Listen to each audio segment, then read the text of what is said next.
Hello, fellow wrestling fans. How are you? Here laying the weapon NXT for February the 13th, 2024. The opening match was Von Wagner and Mr. Stone. In case you don't know, Mr. Stone is Robbie E from TNA. That's pretty cool. I did not know that until today when I read that online. That's who he was. They took on Metaphors, Noam Dar, and Masu. Von Wagner double choke slam both guys down. Tagged in Stone. Stone's not used to be wrestling. He's been more like a manager. Did a couple moves. Then Noam Dar and Masu hit him with a double team move and picked up the win. After the match, Noam Dar and Masu was backstage celebrating. Noam Dar was shining up his Heritage Cup trophy. And again, he was approached by Gulak, Cap, Bones, and Charlie Dempsey. And again, they told him, one of us is coming after the Heritage Cup trophy. You don't know who it's going to be until match time. And then they left. And then they showed Von Wagner, Mr. Stone. They were upset they lost. Alexis King walked up and said, Von Wagner should not even be wrestling. He's no good. And he said Mr. Stone should stay being a manager. And his kids are probably ashamed of him losing. So they chased Alexis King away before he got his ass kicked. Next up was Ridge Holland. Took on Gallus in the gauntlet match. So I was kind of confused on this because last week at Vengeance Day, pay-per-view, she told Ridge it wasn't going to be a gauntlet style. It was going to be he faced one member of Gallus one week, then faced the other member the next week. All that. I guess she changed her mind. He was facing Joe Coffey first, but they tricked him and it was Wolfgang. Wolfgang clotheslined him in the corner a few times. Massive running shoulder tackle. Spine buster. Ridge Holland finally got frustrated and just delivered one hell of an uppercut. World's strongest slam. Clotheslines of his own. Power slam eliminated Wolfgang. Suddenly Mike Coffey ran in because he was next in the gauntlet match. Attack Ridge Holland's leg. Stomped on it. Leg submissions. Kicked away at it. Ridge fought back. Quickly hit the running power slam. He had the match won. But Joe Coffey pulled him off of his brother to the outside. Referee called for the disqualification. Gallus beat him up 3-on-1 again until Ridge got a steel chair and repeatedly drove that steel chair into the backs of each member of Gallus. He hit Joe Coffey once at the midsection with it. I lost how many counts of how many chair shots he delivered across the back of each member of Gallus. So Gallus got the comeuppance there. But that rivalry is going to continue because Ridge wants to face Joe Coffey and beat each member of Gallus. He's beaten one, not two of them. There's two still left. Next up was Low Love Vice against Texie Pexie. Bell rang. Low Love Vice quickly tackled Pexie to the ground and just pounded away on her. Pexie fought back, step up enziguri kick, sunset flip into a 1 count.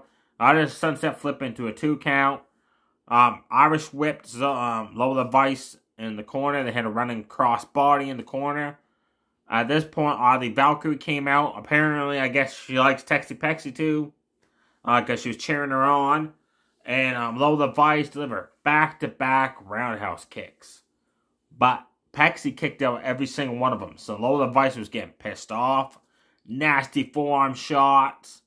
Covered her. Again, Pexie kicked out. Finally, Lola applied a submission. It was kind of like a octopus stretch, STF modification one, and that Texie Pexie tapped out. So Lola Vice won by submission. After the match, she twerked her ass, which was nice. And then the Valkyrie carried Pexie to the back to get her checked on by the trainers. And backstage, the Valkyrie was approached by Chelsea Blackheart from SmackDown. She said, I sent you a tweet last week saying I want a shot at the NXT Women's Championship. I just came for the office of the Rock's daughter. Next week on NXT, I'm facing you for that championship. She walked away. Pexie woke up because she passed out from the submission hold. And says, oh, so we got Chelsea next week. The Valkyrie just smiled and laughed at her. So it looks like they're going to go with this whole Texie Pexie loves the Valkyrie. The Valkyrie likes her too. So it looks like they'll become a tag team, which is interesting. Jaden Parker took on Razuru. Her name's hard to pronounce. She's the newest member of the Mafia, the Dawn family. Terrible match. Both women did clotheslines, body slams, drop kicks. Jayden Parker spine buster for the 1-2-3 fast win. Nothing exciting. Carmelo Hayes took on Joe Gacy. Now, Carmelo Hayes quickly bounced off the ropes, clothesline Gacy down. Started hitting chops, forearm shots, backing Gacy in the corner. They bounced off the ropes. I don't know what he was going for, but Joe Gacy caught him, overhead belly suplexed him down, picked him up, bought Falcon Arrow, 3 clotheslines in a row, 4 running shoulder tackles in a row. Gacy just destroyed Carmelo Hayes. All match was like one-sided. Carmelo Hayes got his ass kicked. Finally, Carmelo Hayes delivered a diamond cutter off the ropes. Then went for his top rope scissors kick, but Joe Gacy moved out of the way, delivered another belly-to-belly suplex. Carmelo Hayes finally hit a top rope code breaker, followed up with the top rope scissors kick to get the win. But even he was shocked that Joe Gacy kicked his ass all throughout the match. Then after the match, Carmelo Hayes got a hold of the cameraman's camera and spoke into it and said, "Hey, Trick, don't bother coming back to NXT, because if you do, I'm permanently going to put you on the injured list for good." And then Dijak showed up with a duffel bag and a nightstick. He beat the crap out of Joe Gacy with a nightstick. Discus, big boot. And then he opened up the duffel bag and it was a straight jacket. So he put the straight jacket on Joe Gacy and kept pounding away on him. And Joe Gacy kept laughing and smiling. I didn't like that. The match was good. I was actually impressed with Joe Gacy's performance this week. But this thing with Dijak, it's not going to work. Next up, Caden James with Izzy Dame.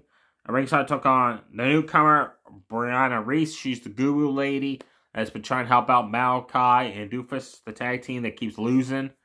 This match was set up when last week Caden James spilled her coffee in the trash can. Brianna, within seconds, got distracted by Dame outside, and Caden James delivered one hell of a clothesline. Then a cartwheel into a shoulder tackle. Then a swinging neck breaker. Brianna fought back, delivered a cartwheel into a clothesline of her own. Jawbreaker, repeat of shoulder tackles. Caden eventually got the win when, again, Izzy Dame outside the ring distracted Brianna Reese. She turned around. Caden James hit her with a running pay dirt and then eat defeat for the 1-2-3. After the match, Doofus Malachi approached Reese backstage, said, "We're sorry you lost. We should have been out there in your corner." Because Izzy Dame kept getting involved. She said, "It's okay. You lose some, you win some." So again, she's trying to tell them, it's like, okay, you lose. Eventually you will win a match. I'd be surprised if they ever do, if that tag team, Doofus and Malachi, will ever actually win a match. I'd be surprised. Your main event was for the tag team championships. Baron Corbin and Braun Breaker, the Dusty Rhodes 2024 winners, got the opportunities for the tag team titles against the Tony the Dawn and Top Stacks. What I loved this was, before the match, they showed both tag teams backstage at 2 separate camera angles, walking backstage. That was awesome. Match started and the tag champs took it right to the challengers. Wow. Tony uppercut Corbin. Then did that signature when he tosses Top Stacks onto someone. They hit a running cannonball in the corner onto Braun Breaker. They double team powerbomb Braun Breaker. They double team suplex Baron Corbin down. They sent Braun Breaker outside the ring. Double team spine buster him through the announce table. Corbin and Breaker were shocked the tag champs were just taking it right to him. Top Stacks came off the rope with a top rope uppercut, knocking down Braun Breaker. Quickly got up, bounced off the ropes, tornado DDT Corbin down. Corbin ended the offense with a deep 6 Top Stacks. They delivered a deep 6 to Tony De Niro. Then Top Stacks got up on the top row one point and jumped off of it, and Braun Breaker caught him, and Wallace Strong slammed him down.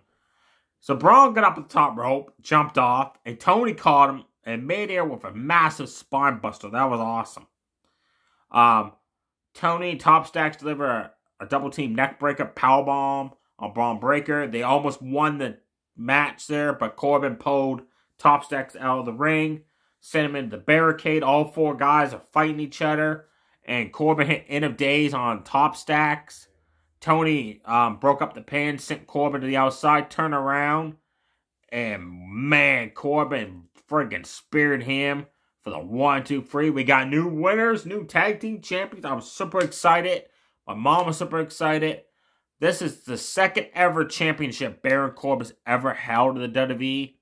In 2016, 2017, he was a former United States champion for like a month. Braun Breaker is a former world champion on NXT. This is his second ever championship as well. Amazing tag team these guys are going to be. I hope they have a really long title run. I hope it's not a short one. I hope these guys like break a record. I don't know what the current record is of the longest running NXT tag team champions in history is. Break that record. Have a long title run. I hope they do.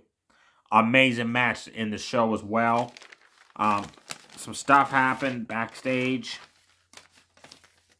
JC Jade handed the Mafia people a envelope full of money. She said, "Is that enough to cover the gambling debt that Adrian Chase owns you? All that money because he gambled away all of it, kept asking for more, and the university got shut down." They said that's more than enough, so Chase University is reopened. They thanked JC Jade. Adrian Chase hugged her. JC like, "That's okay, it's okay." He said, "I'll never forgive you for this." He said, "It's awesome." Then they continued the class. He says, "Class is in session." Dijak was backstage, and he watched the footage of the match last week when he had with Dragunov and he lost. He threw the laptop and just smashed it into pieces and stormed off.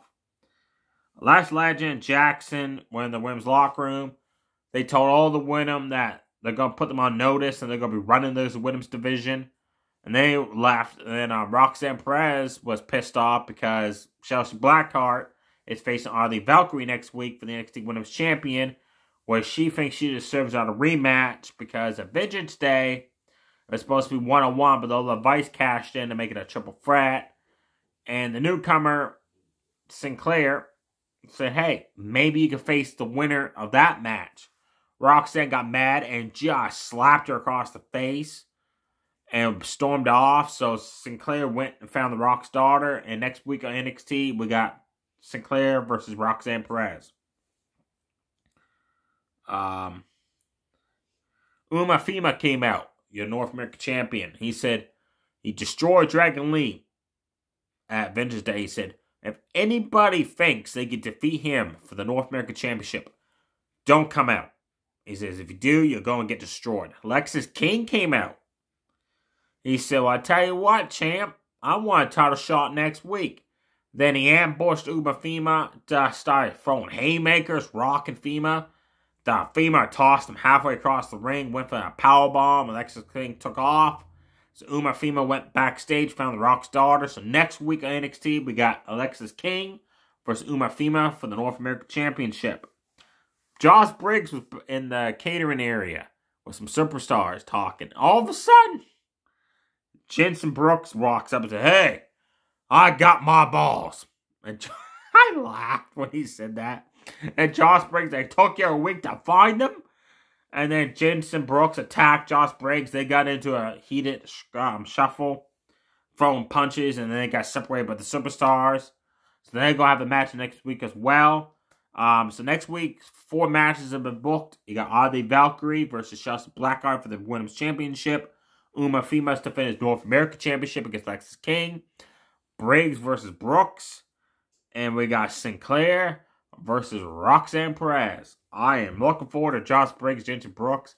I laughed. I laughed. I lost it when he came in. Like, "Hey, I found my balls." And Briggs like, "It took you a week to find them, huh?" That was funny as heck.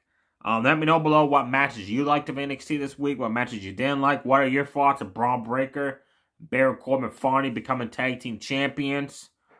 And do you think Alexis King could defeat the powerful Uma Fima?